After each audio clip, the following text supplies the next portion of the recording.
Hello दोस्तों, स्वागत है आप सभी का आज के इस लेक्चर में। आज हम देखेंगे साइंस के बड़े ही महत्वपूर्ण प्रश्न जो सभी प्रतियोगी परीक्षाओं में बार बार पूछे जाते हैं। आज बहुत ही महत्वपूर्ण प्रश्न रहने वाले हैं। अगर चैनल पर नए हैं तो चैनल को सब्सक्राइब कर लीजिए, बेल आइकन को प्रेस कर लीजिए। चलिए देखते हैं पहला प्रश्न। पहला प्रश्न है, 1916 में कांग्रेस और मुस्लिम लीग का संयुक्त अधिवेशन कहाँ हुआ था? इसके लिए सही आंसर होगा लखनऊ अधिवेशन 1916। चलिए नेक्स्ट। निम्नलिखित में से किसने अखिल भारतीय दलित वर्ग, क्या आया देखो, दलित वर्ग महासंघ की स्थापना 1920 में की थी? इसके लिए सही आंसर होगा डॉक्टर भीमराव अंबेडकर। ठीक है, चलिए नेक्स्ट। अंग्रेजों द्वारा स्थापित प्रथम व्यापार केंद्र कौन सा था? प्रथम व्यापार केंद्र बताना है। इसके लिए सही आंसर होगा सूरत। चलिए नेक्स्ट। मुगल सम्राटों का मीर बख्शी किस विभाग की अध्यक्षता करता था? ये जो मीर बख्शी है वो किसकी अध्यक्षता करता था? इसका सही आंसर होगा सेना का संगठन। इस विभाग को देखता था, सेना का संगठन करता था। चलिए नेक्स्ट। निम्नलिखित में से कौन मौर्य वंश का अंग नहीं था?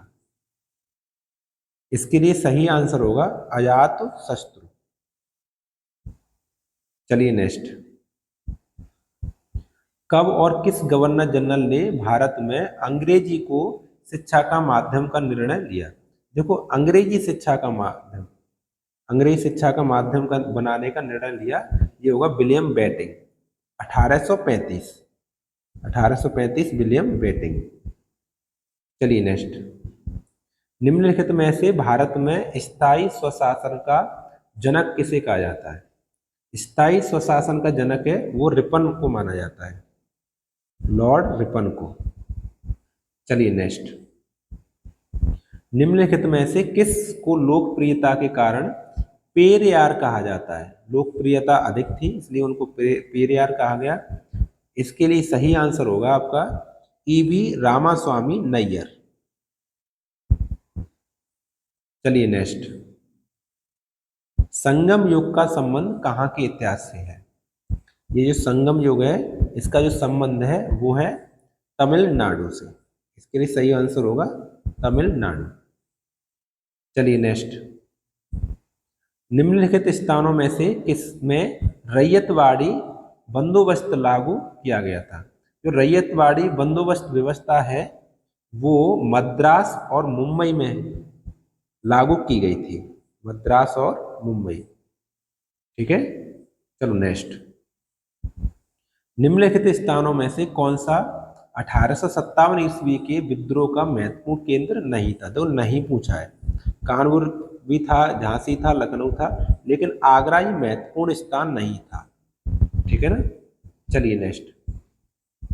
निम्नलिखित में से कौन सी शिवाजी की राजधानी थी? शिवाजी ने राजधानी कौन सी बनाई थी? वो थी रायगढ़। ठीक है, चलो नेक्स्ट। निम्नलिखित में से कौन शिक्षा कार्य वृत्ति की रचना के लिए विख्यात हुआ? यानी शिक्षा के क्षेत्र में किसने अधिक कार्य किए? वो होगा मैकाले। लॉर्ड मैकाले ने शिक्षा के क्षेत्र में बहुत काम किए। चलिए नेक्स्ट। निम्नलिखित में से किसने बंगाल में सरकार की द्वैध प्रणाली को समाप्त कर दिया? तो समाप्त की बात आ रही है, वॉरेन हेस्टिंग्स आएगा। द्वैध प्रणाली को समाप्त करने वाला था वॉरेन हेस्टिंग्स। चलिए नेक्स्ट। हर्ष का राजकवि कौन था? हर्ष के दरबार में जो कवि था वो थे बाणभट्ट। बाणभट्ट जिन्होंने हर्षचरित्र पुस्तक को लिखा है। चलिए नेक्स्ट। द्वितीय विश्व युद्ध किस वर्ष में प्रारंभ हुआ था? द्वितीय विश्व युद्ध 1939 से प्रारंभ हुआ।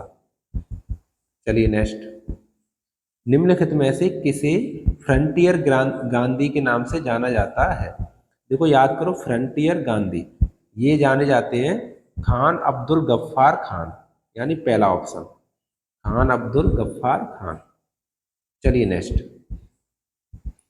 स्वामी दयानंद सरस्वती ने प्रथम आर्य समाज 1875 ईस्वी में कहाँ स्थापित किया था? आर्य समाज वो भी पहला 1875 में मुंबई में स्थापित किया था। कहाँ पर किया था? मुंबई में। चलिए नेक्स्ट, निम्नलिखित में से 19वीं शताब्दी के भारत में सामाजिक सुधार आंदोलनकारी अग्रगामी थे, आंदोलनों में अग्रगामी थे। सामाजिक सुधार में देखा जाए तो इसके लिए सही आंसर होगा राजा राममोहन राय। चलिए नेक्स्ट, निम्नलिखित में से वह कौन है जिसे भारतीय ना होने पर भी भारत रत्न से सम्मानित किया गया है? तो इसके लिए सही आंसर होगा नेल्सन मंडेला, अफ्रीका के राष्ट्रपति नेल्सन मंडेला। चलिए नेक्स्ट, स्वतंत्रता, समानता एवं भाईचारा, देखो क्या है, स्वतंत्रता, समानता और भाईचारा का नारा निम्नलिखित में से किसके साथ संबंधित है? तो ये है फ्रांस की क्रांति के साथ में, फ्रांस की क्रांति के साथ। चलिए नेक्स्ट, स्वशासन आंदोलन के प्रवर्तक कौन थे? इसके लिए सही आंसर होगा एनी बेसेंट, पद्मा नायडू। स्वशासन आंदोलन के प्रवर्तक आंसर हो जाएगा एनी बेसेंट। चलिए नेक्स्ट, गांधी इरविन समझौता कब हुआ था? तो ये समझौता 1931 में हुआ था। चलिए नेक्स्ट, नील की खेती करने वालों के विरुद्ध विद्रोह को प्रदर्शित करने वाले नाटक नील दर्पण के लेखक कौन थे? तो नील दर्पण जो नाटक है वो लिखा है दीनबंधु ने, इसने दीनबंधु ने।